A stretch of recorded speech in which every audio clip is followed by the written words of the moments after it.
Good morning, good morning, good morning. How is everyone doing this fabulous Wednesday morning? I was driving this morning and now I'm waiting for my little lash girl to get here so I can get these lashes done. So I do not have my Jesus Calling book. So I was going to do a little motivational message this morning. So if this morning you were able to write down 10 things that you are already grateful for, already thankful for, if God does nothing else for you today, you are good because he's already done X, Y, and Z. Write in the comments, I got my 10. Write in the comments, I got my 10. So I wanted to talk this morning a little bit on how to turn your pain into purpose. How to turn your pain into purpose.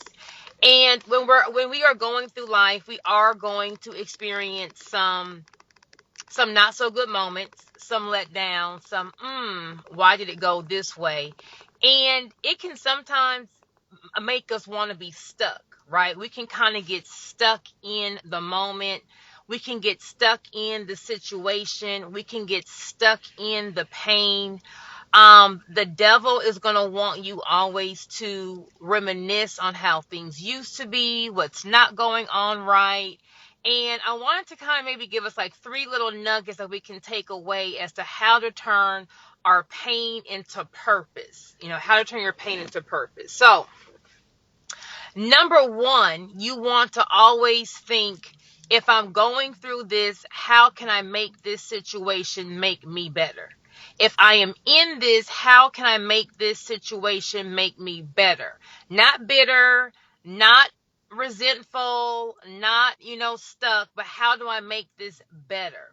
For example, when I was applying, I kind of didn't know what I wanted to do in life, right? Like I went to school, I wanted to be popular and cute, and what kind of a degree I was going to get, I really didn't care. So I literally graduated from college, I want to say barely a 2.0, okay?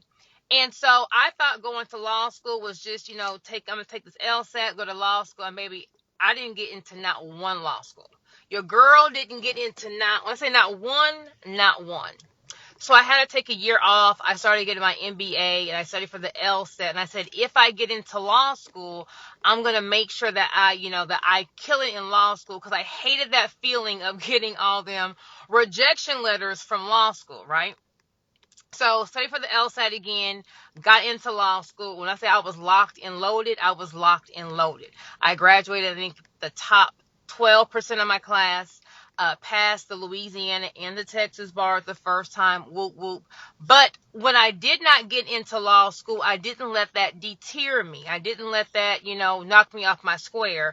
I said, when I do get in, I'm going to show up and show out, right? And so that pain of not getting into law school, I kind of kept, sometimes you want to be able to keep some of that pain because it's going to thrive you to that next level. Like me going through this divorce. For those who don't know, left a toxic marriage. Husband tried to kill me in front of my son, had to pick up and leave, moved to Florida, and then a month later, he took all the money out of our accounts, locked me out of our businesses. So now I'm out here in Florida with no money to then fend for my son and have attorney's fees for the divorce, and for the civil with our business. And, just buckle down, started my online business, and God has blessed me. Use that pain to fuel you. Use your uncomfortable situation to make you be up at night, not mad, not up at night with anxiety, not up at night with depression, up at night game planning.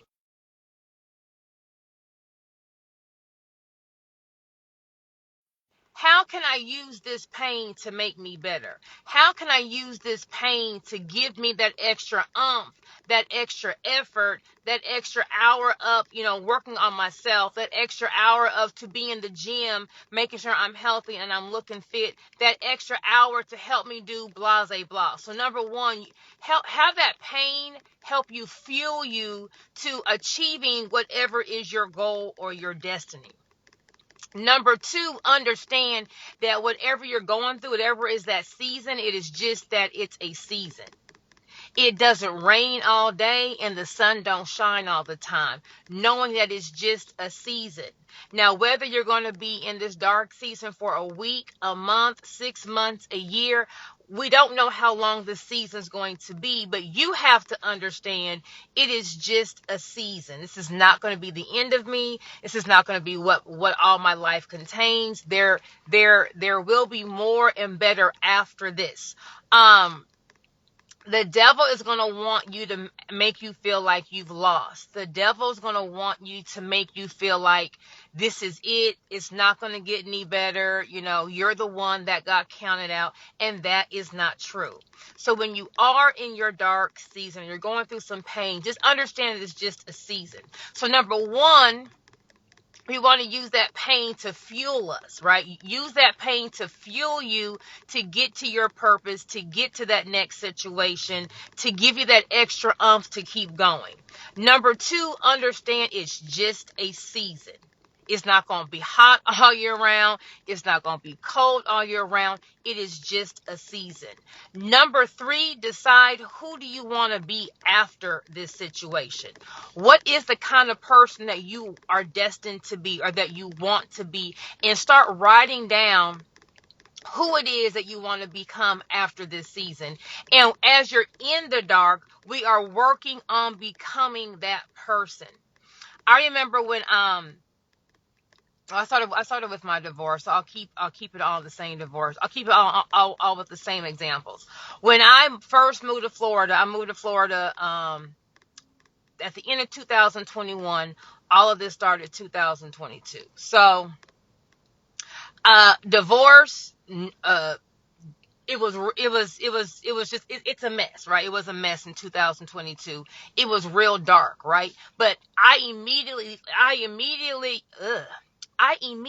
said, I am not going to be a bitter woman. I am not going to be full of evil and resentment, because all that's going to do is hinder myself. And I started writing out all of the things I wanted in a significant other, in a husband, and who I wanted to be post divorce, right? Like a lot of times when you dream and then you get those dreams, like now I had to have new dreams. I'm not a power couple, right? I'm not a wife. I'm not all these things. So who am I going to be now? And I started writing out everything of who I wanted to be now post-divorce. Like now that I'm a divorcee, like I didn't like single mom. So I'm not going to say I'm a single mom. I'm going to say I'm a divorcee. Like I like the way that sounds, right? And so as I'm writing out all the things that I wanted to be and who my next husband was going to be, I literally started to plan for that person. So one thing I said was, me and my new boo, we gonna be traveling. We're gonna be going on trips, right? So I went out and, I would buy cute little, beach wear, cute little vacation outfits. Don't have a trip booked in sight for me and my boo yet, right? Because the boo ain't there, but I'm already planning and putting some actions on who I'm going to be. I went and got back in the gym. I had gotten real skinny. And so I said, let me go ahead and get some muscles. Like I'm skinny, but let me go ahead and get some muscles on me. I've always had to watch my weight. And then, honey, going through that divorce, it was just like, ooh, girl. I said I want to be a more active mom, right? In my marriage, I was more of a boss and then a part-time mom. So work was always number one on my agenda, and I always had help. I had nannies. I had people that helped me with my son. So I was like a part-time mom. So being that I didn't have any money, I didn't have any help, I was like, okay, I'm going to be a more active mom, and I need to, somehow work my business around my mom hours, because in this season with my son seeing his dad threaten to kill me and then shoot at me, and then, us just uprooting our lives, I wanted to focus more on making sure that psychologically I could get my son just stable, right? Like it's not going to be perfect, but let me just get him stable. So I need to be able to work around my mom hours.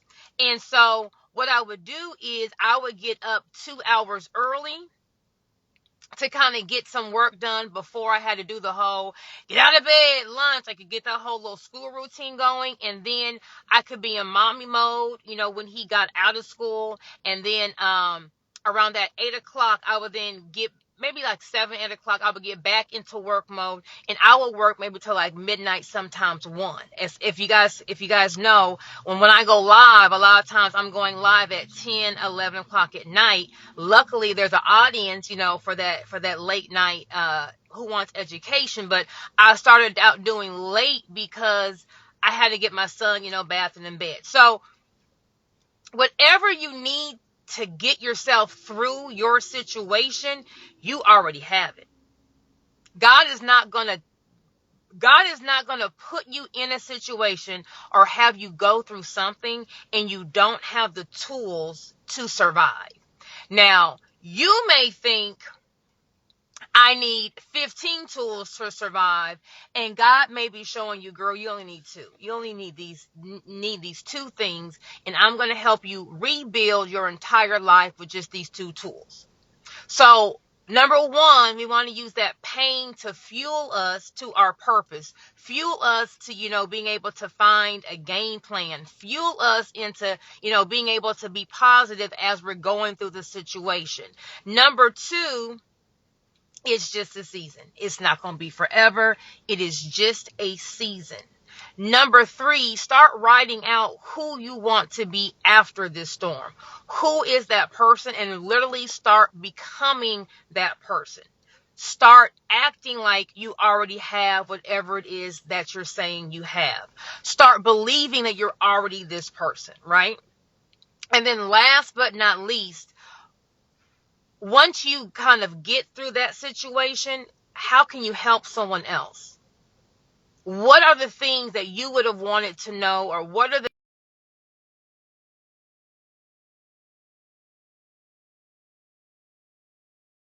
like everyone's calling me on the live. Now come on.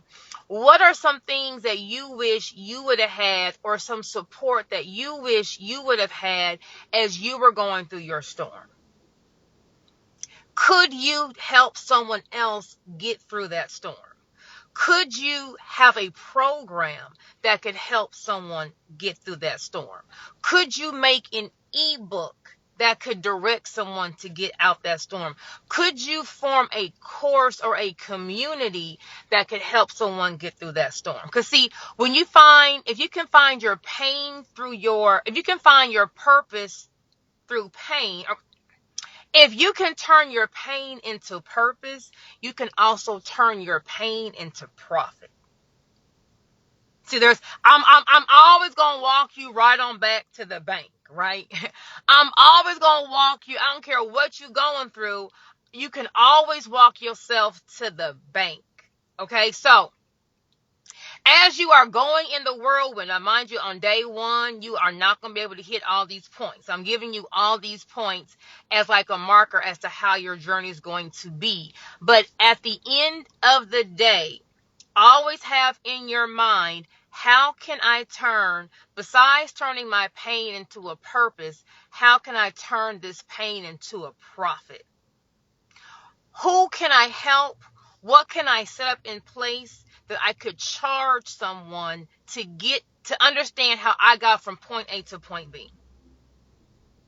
And once you can turn your pain into your purpose, and then turn your purpose to your profit, you will be able to help not just yourself. You'll be able to help so many people that didn't know the tools, didn't know where to go, didn't know where to start, be able to take one step forward, one step forward, and one step forward. And therefore, everything that you went through, number 1, it wasn't in vain.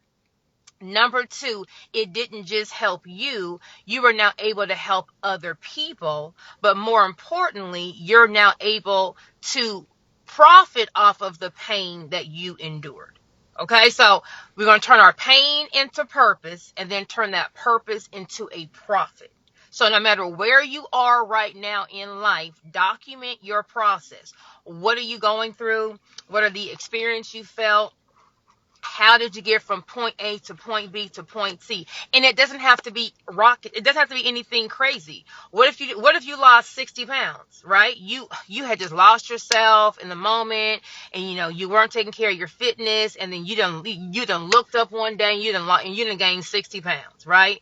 Emotionally, you were blah blah blah. You were disappointed in yourself. You're in a dark time. Okay. Well, what did you do to take that first step? Well, I was too big to go into the gym, so I just started walking. And then after I started walking, I started jump roping. After I started jump roping, I kind of changed. What is the process? So as you're going through your healing, as you're going through your dark season, document your process. You don't have to do it on social media. You can just write it down. Just document it so that once I get into a healthy, healed place, I now can, besides me letting this situation help me get to who I need to be, it's going to help you also get to some profits to the bank, because somebody would love to know exactly what you did to get from point A to point B. How did you go from bankruptcy to having a 7-figure business? How did you go from being a single mom of 3 kids to finding a man that loves and adores you? How did you go from being having your wife leave you just up and out the blue, and then you went out and found the queen of your dreams? How did you go from having a son who had ADHD and all the teachers said he wasn't going to be nothing, and now he is in college? How did you go from being divorced, left out for dead, beaten, destroyed emotionally, and now you are running your own company? How did you go from point A to point B? That's where the profit is. That right there is what people will pay you for. How to get from point A to point B. So sometimes God may have you in a whirlwind because he's trying to get your attention. But remember, it's going to be, once you get through this storm, it's going to be brighter days. You just have to get through the storm. So we're going to use our pain to fuel us. We're going to remember that it's just a season. And then we're going to document that process so that we can turn our pain into our purpose and our purpose into a profit. That needs to be a course. Purpose to a profit. Don't know when trademark that. I like that. But anyway, my last girl's here. Let me get myself together. Everyone have a fabulous Wednesday. And I will, of course, see you at the bank. Oh, I'm having a free masterclass this Sunday, 9 p.m. Eastern Time. Business structure, asset protection, business funding, solely in your business, EIN, and marketing. So if you want any of that, you want to comment bank in the comments below, and the Zoom link will be sent to you. See you at the bank.